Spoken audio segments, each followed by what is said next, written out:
Para a semana não vai haver esta aula, segunda-feira não há aulas, portanto os próximos exercícios são esta secção 6.10 para esta semana e depois para a próxima vocês têm aqui a 6.11. Sim, há uma gralha nas práticas, eu vou corrigir, ficou fora o número.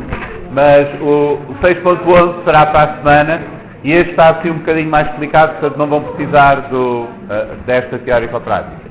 Além disso, os alunos que têm turnos à segunda-feira vão ficar depois desfasados durante uma semana até haver novo feriado, mas depois é questão de irem vendo lá nas práticas quais são as datas, que é para saberem qual é o exercício que vão fazer. Portanto, já têm lá os exercícios desta semana e da próxima para isso, e os da próxima não têm matéria nova, são revisão outra vez de ciclos, listas, etc. Para hoje vamos ver alguns exemplos de como usar conjuntos, usar strings e listas principalmente.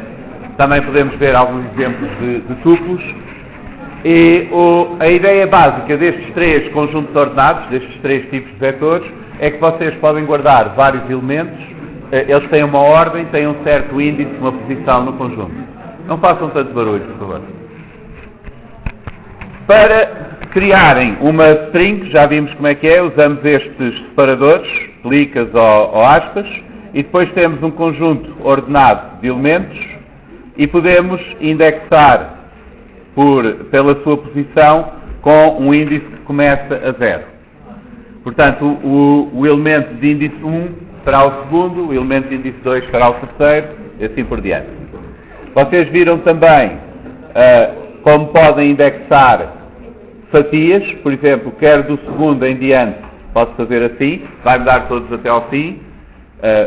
Posso dar, por exemplo, omito o início, posso dar o fim do conjunto que eu quero, o passo, e assim por diante.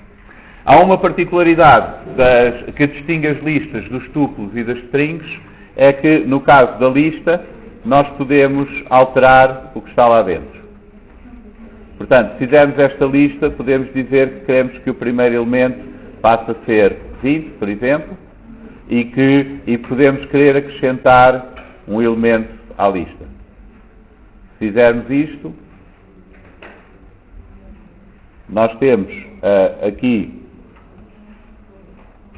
a nossa lista. Já agora podemos fazer isto por partes. Criamos primeiro a lista e depois alteramos o primeiro elemento e podemos ver que o primeiro elemento, que inicialmente era 1, passou a ser 20. Se nós acrescentarmos um elemento à lista, agora temos no fim da lista aquele novo elemento. Portanto, as listas permitem fazer isto, alterar o que está lá dentro, acrescentar elementos. Podemos também apagar, se nós quisermos tirar um elemento da lista, podemos fazer, por exemplo, vamos apagar o segundo elemento da lista.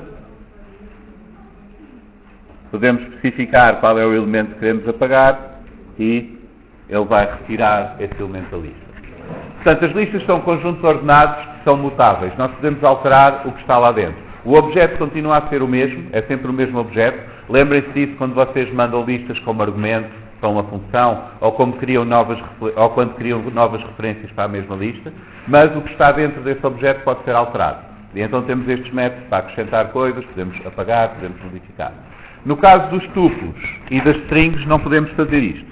Por exemplo, se criarmos um tuplo assim, se quisermos acrescentar algum elemento ao tuplo, o que vai acontecer é que nos vai dar este erro, porque o objeto do tipo tuplo não tem este método append. Porque como não pode ser alterado, não tem o método para acrescentar coisas. Também não podemos modificar elementos dentro do tuplo. Se nós quisermos fazer isto, por exemplo, assim, vai-nos dar este erro, porque diz que este objeto não suporta atribuir valores a elementos que tenham lá dentro. Portanto, não podem alterar o que está lá dentro. Acontece a mesma coisa com as strings também. Se nós fizermos isto com aquela string de há bocado, vamos ter o mesmo erro. Por exemplo, assim. Portanto, tuplos e strings não podemos alterar. Sim. A razão pela qual não podemos alterar os tuplos, nós uma vez criados podemos usá-los, podemos ler o que está lá, mas há uma estrutura de dados que vamos ver mais tarde, que é o dicionário, que associa chaves e valor. E as chaves não podem ser alteradas quando o dicionário está criado. Portanto, uma utilidade para os tuplos é usar num dicionário, por exemplo, como chave. Outra é porque há situações onde nós queremos garantir que não vai haver alterações àquela variável. Por exemplo, se tens coordenadas x, y, z, não dá jeito nenhum que alguém apague uma e ficar só com duas, porque depois não faz a mínima ideia o que é que aconteceu. Não é? E então aí pode ser útil usar um tuplo, que já é seguro mandar para outras funções e assim não vão poder alterar. Além disso, os tuplos também é o que é devolvido por qualquer função que devolve mais do que um valor. Devolve sempre um tuplo com os vários valores. Portanto, também é usado nisso. Então, isto será o básico dos conjuntos ordenados. Strings, listas e tuplos. Vamos ver agora um exemplo de ciclos para indexar uma lista e vamos criar uma função que vai devolver as diferenças entre os quadrados de números consecutivos numa lista. Portanto, se nós tivermos, vou apagar isto, se nós tivermos um conjunto de números, um conjunto pouco imaginativo como este, por exemplo, nós queremos obter aqui as diferenças entre os quadrados. Queremos o 2 ao quadrado menos 1 ao quadrado, o 3 ao quadrado menos o 2 ao quadrado e assim por diante. Portanto, vamos fazer uma função que vai devolver isso para mostrar alguns problemas, algumas coisas que temos de pensar quando estamos a percorrer estes conjuntos. Então vamos fazer diferença de quadrados em que recebemos os números. Notem que não faz mal ter o mesmo nome aqui que temos aqui, porque são variáveis diferentes, são variáveis independentes. E agora vamos criar aqui, podemos pôr a documentação da função, devolve, etc.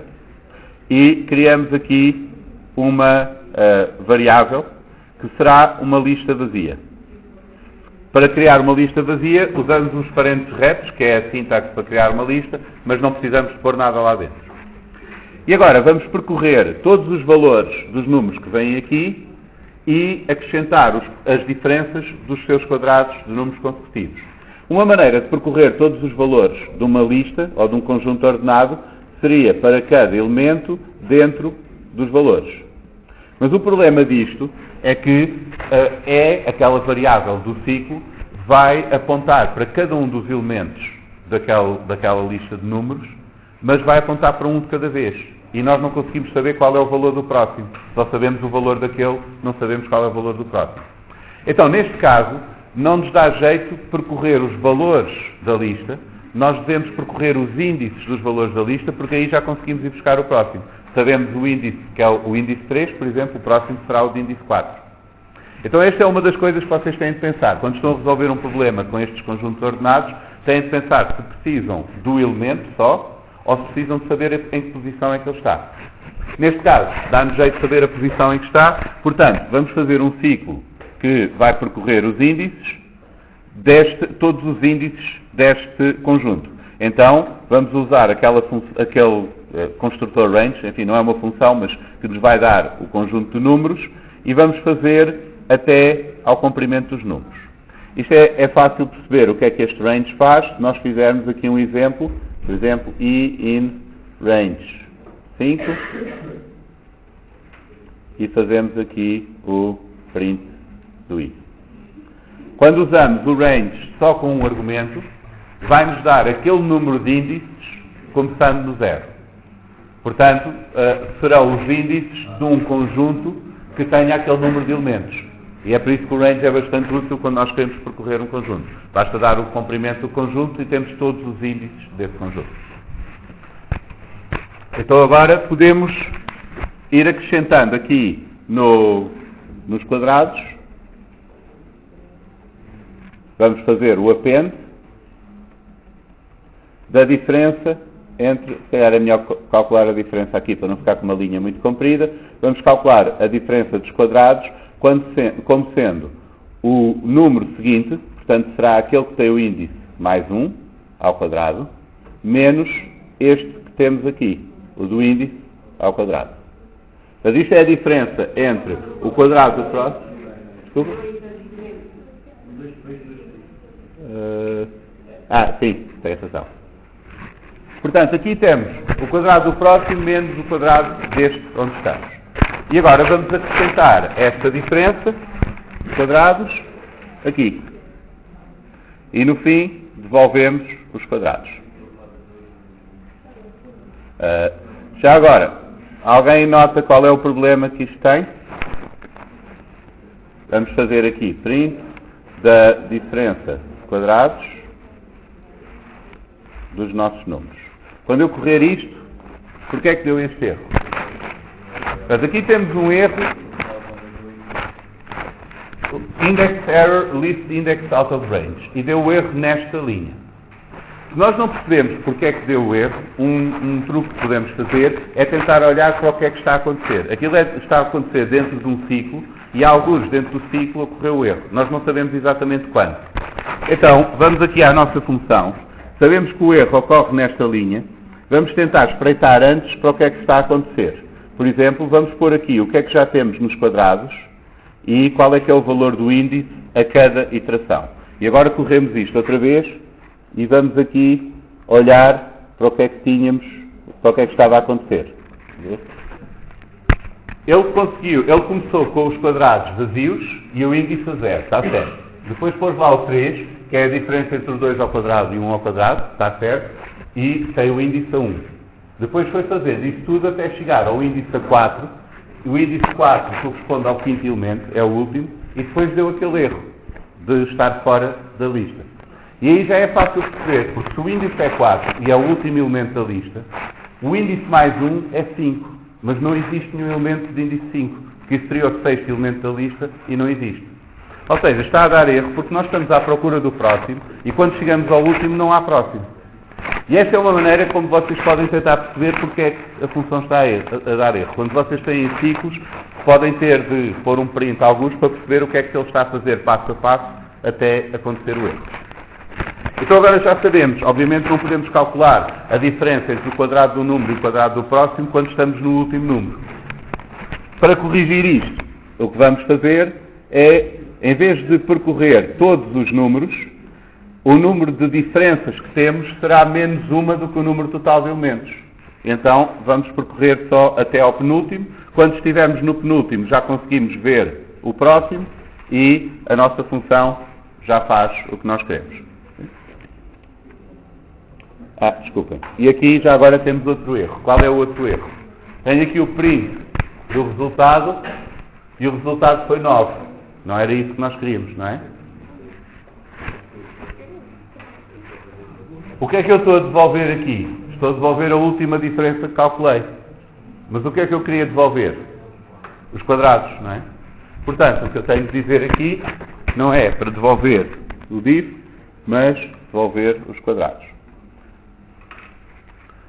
E agora, aparentemente, está a funcionar. Se vocês quiserem, podem desligar o print, só para ele não fazer aquele lixo ali. Em geral, nós não queremos que as funções estejam a escrever coisas na consola, porque depois que têm muitas funções, começa a haver uma data de tralha na consola e já não se percebe nada. Portanto, uma vez que está a funcionar, podem desativar os prints com o comentário, eles ignoram, ou então, se acham que já está tudo bem, não precisam sequer ter esse lixo no código e podem simplesmente apagar. Portanto, agora parece estar a funcionar. Temos os quadrados, as diferenças dos quadrados dos números consecutivos ali. Portanto, o que é que vimos aqui? Quando é que devemos usar índices e quando é que percorremos os valores? Isto agora depende se precisamos da posição ou não. Como é que podemos resolver estes problemas que ocorrem dentro dos ciclos? Uma maneira simples é pôr lá um print e tentar perceber o que se passa. E também, inadvertidamente, ilustrei mais uma vez a importância de testarmos a função, porque me enganei no que queria desenvolver. Sim.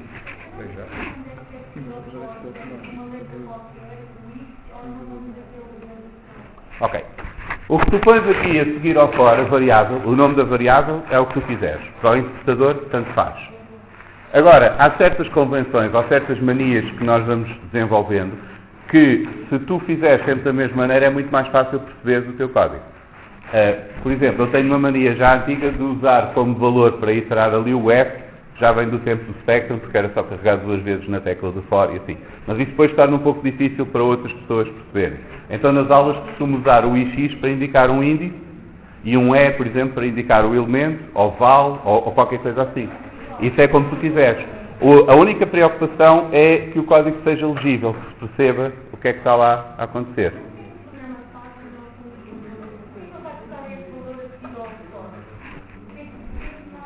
Porquê é que estamos a pôr ali uma variável? Porque nós precisamos que ele guarde nessa variável o valor que foi buscar ao conjunto. Nós aqui precisamos de criar um conjunto, ou iterar por um conjunto que tem todos os índices daquele número. Então precisamos ter primeiro um 0, depois um 1, depois um 2, etc. Isso é o que este range faz. Vai-nos dar um 0, um 2 e assim. Mas isso tem de ficar guardado em algum sítio para podermos usar. O range dá-te esses números sempre. Por exemplo, aqui vamos fazer for ix in range 10, 30 ix. Portanto, o que tens ali é aquele range 10 vai criar um iterador que cada vez que se pega um número vai dando um número maior até chegar àquela quantidade e depois para. O for o que vai fazer é pedir um de cada vez e guardar nesta variável, na variável que tu dás. O caso em que se usa um underscore, essa é uma convenção em Python. O underscore é um nome válido. Tu podes criar uma variável chamada underscore. Mas é convencionado que essa é um nome que nós reservamos quando não queremos a variável para nada. E às vezes pode acontecer. Por exemplo, um dos exercícios que vocês vão fazer é somar 1/1000ª 1 milhão de vezes.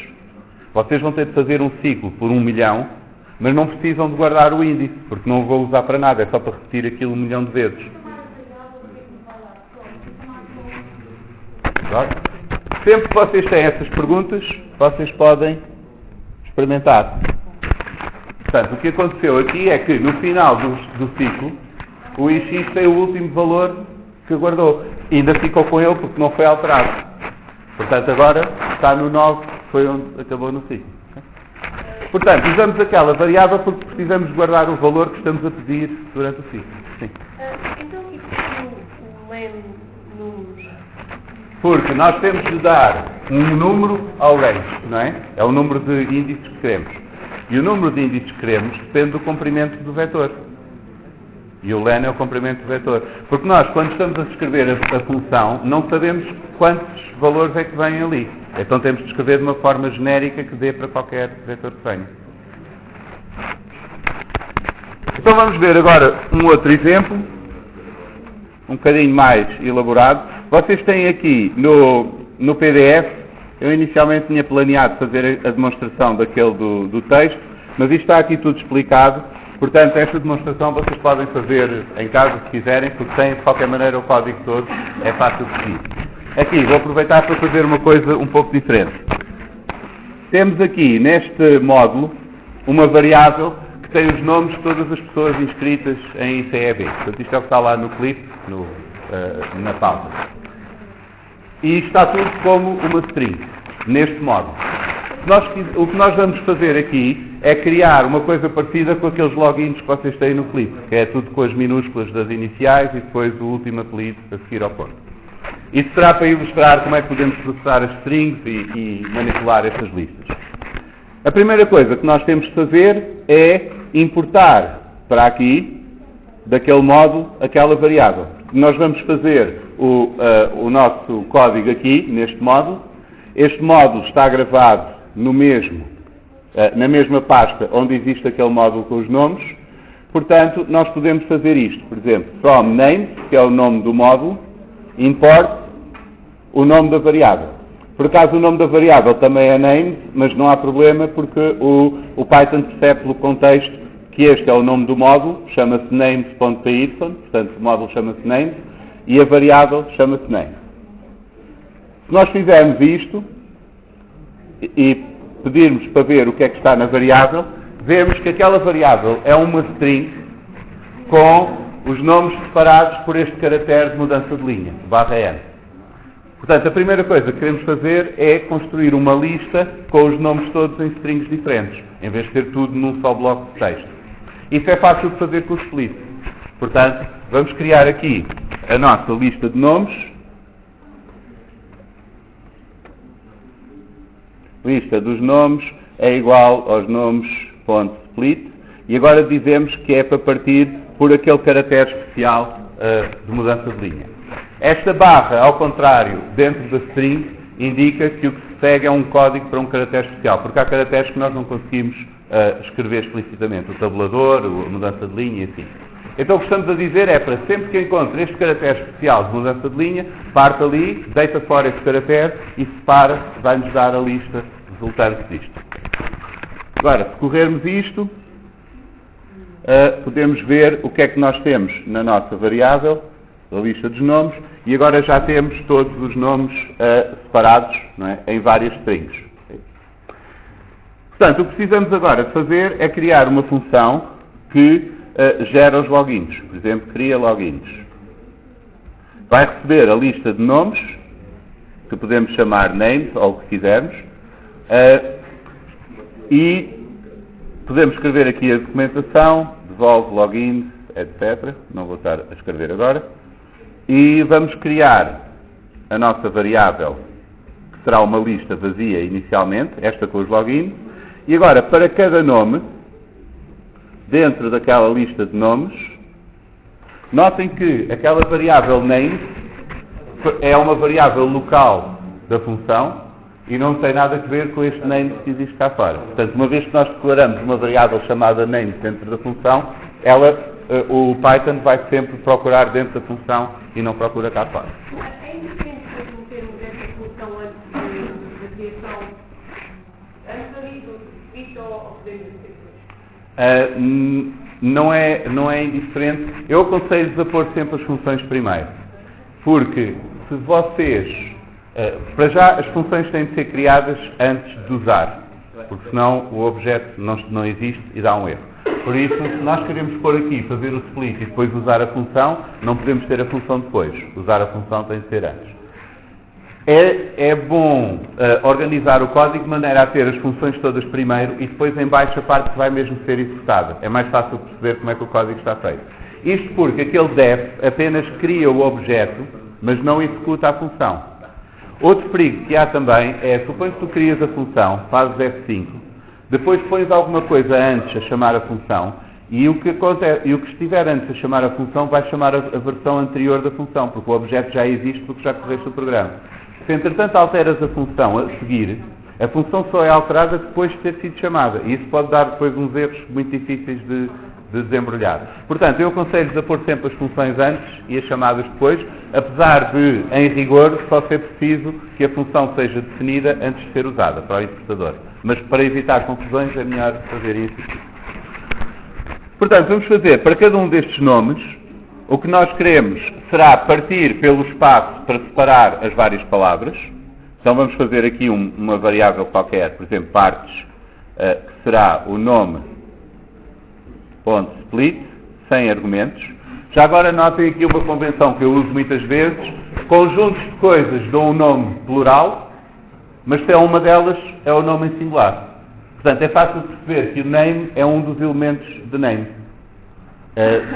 Essa é outra maneira como podes usar os nomes, por exemplo, para isso ser mais fácil de perceber. Então vamos partir o nome em várias partes. E agora vamos criar o nosso login como uma string vazia e vamos acrescentar a primeira letra de cada uma das partes. Por exemplo, for part in parts, vamos pôr o login igual ao login mais a parte 0, que será a primeira letra. Notem que partes vai ser uma lista de strings com todos os nomes da pessoa, parte vai ser cada uma dessas strings e parte 0 vai ser a primeira letra dessa string. E agora podemos, depois de fazer este ciclo, acrescentar aos logins e vamos já ver como é que isto fica. Vocês podiam partir isto em mais partes, em mais funções, ou então podemos testar isto por pedacinhos. Também esta função não é complicada, não se justifica partir muito, e eu queria também mostrar esta parte de ter um ciclo dentro de outro ciclo. Portanto, vamos fazer aqui o print do cria login com os names.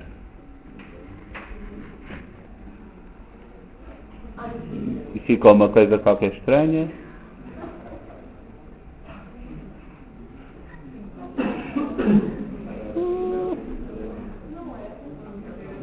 Não devia ser isto, não. Isto há bocado funcionou. Vamos ver o que é que ele está a fazer aqui.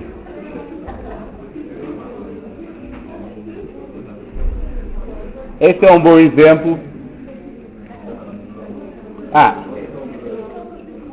Já sei o que é que não funcionou. A função está certa. O que me enganei foi aqui. Eu não podia dar os nomes, eu tinha de dar era a lista de nomes, porque nomes é tudo está tudo numa só string, não é? E se eu dou tudo numa só string, isto será cada uma das letras e depois não funciona. Portanto, eu quero dar a lista dos nomes, que é o que eu dei aqui, L_name, e agora temos ali dois ciclos. O primeiro vai percorrer cada um dos elementos dessa lista, que é cada um dos nomes, e vai parti-lo naquelas partes. Depois, dentro desse ciclo, está outro ciclo. Este ciclo é feito para cada um dos nomes, porque está no bloco de código correspondente ao ciclo de fora.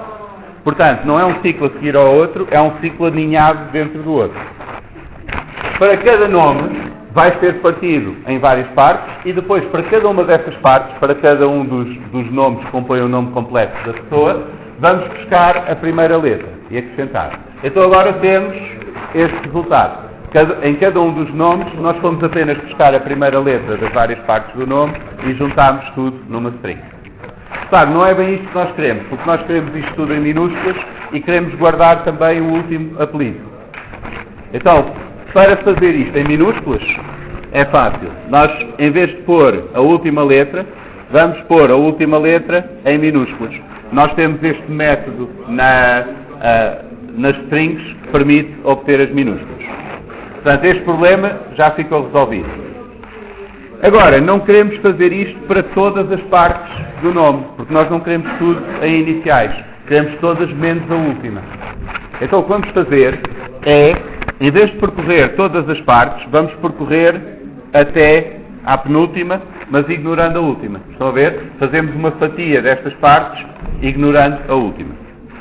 E agora, quando formos criar o login, vamos colocar também a última parte.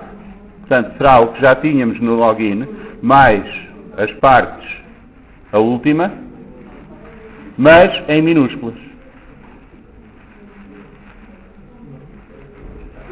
E podemos ver como ficou. Portanto, já começa a tomar forma o que é que queremos. Temos as letras das primeiras partes do nome, depois temos o apelido, falta-nos ali um ponto entre as primeiras iniciais e o apelido. Mas isso também é fácil de fazer. Aqui nesta linha, antes de acrescentarmos o apelido, pomos aqui um ponto e concatenamos com o resto. Portanto, já começa a ter a forma que queremos.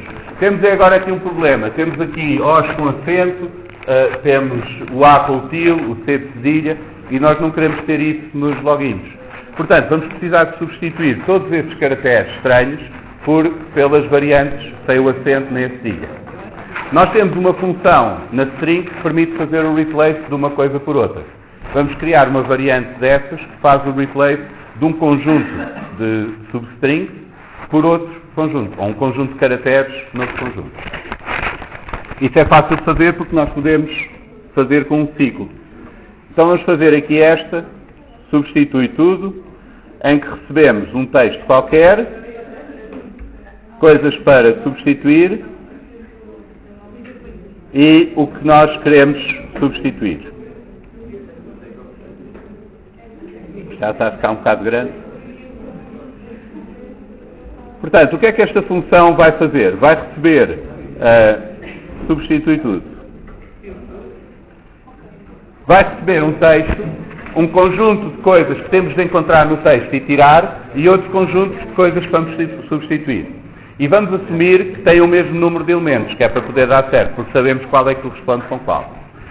Neste caso, é um daqueles em que nós não podemos iterar pelos valores, porque o primeiro elemento daquele toReplace tem de corresponder ao primeiro elemento do replace with. Nós precisamos de saber os índices.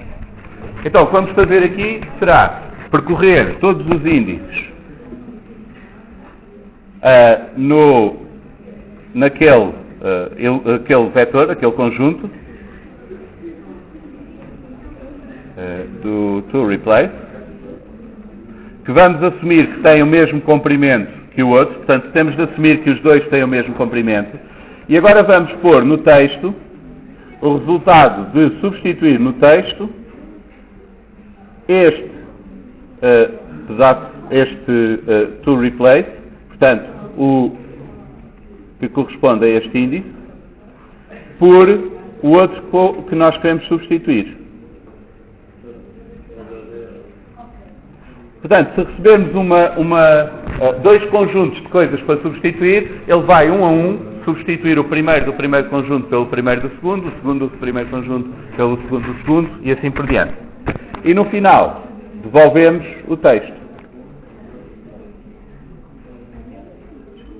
É sempre bom testarmos as nossas funções, portanto podemos criar aqui um teste, por exemplo, print replace all, por exemplo, assim, um A com til, um O com til e outras letras, por um A e um O. Vamos substituir o A com til e o O com til por um A e um O sem til. Portanto, estes são os três argumentos. O texto, aquilo que queremos substituir e o que queremos pôr lá em vez do que queremos substituir. E agora corremos isto e vemos que temos aqui esta string, já não tem os tilos nem no A nem no O e foi substituído por aquela outra. Do replace, sim.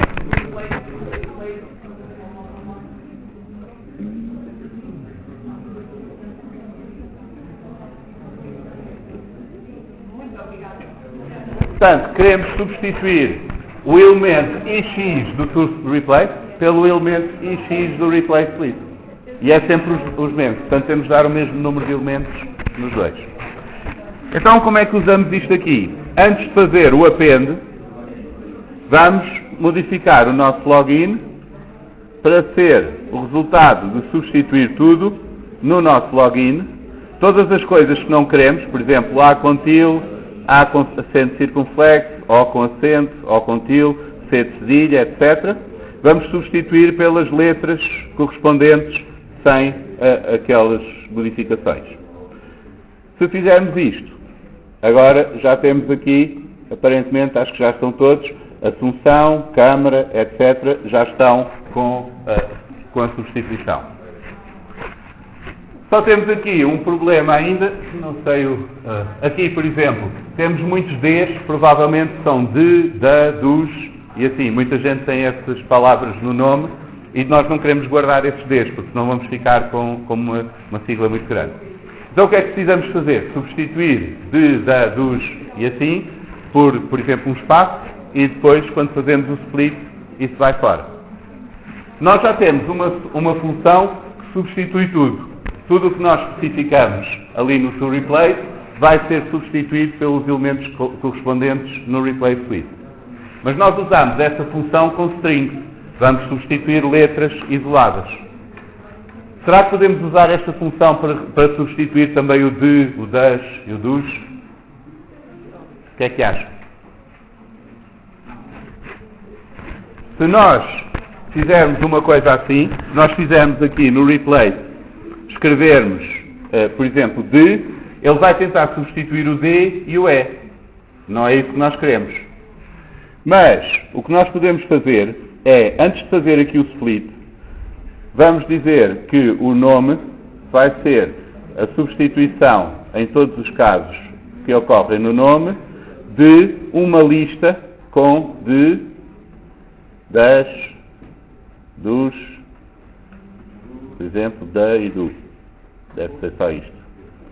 Notem que, como damos uma lista, agora esta iteração vai percorrer cada elemento da lista, e o elemento da lista já não é um caractere só, porque não é uma string, é a própria string que está lá.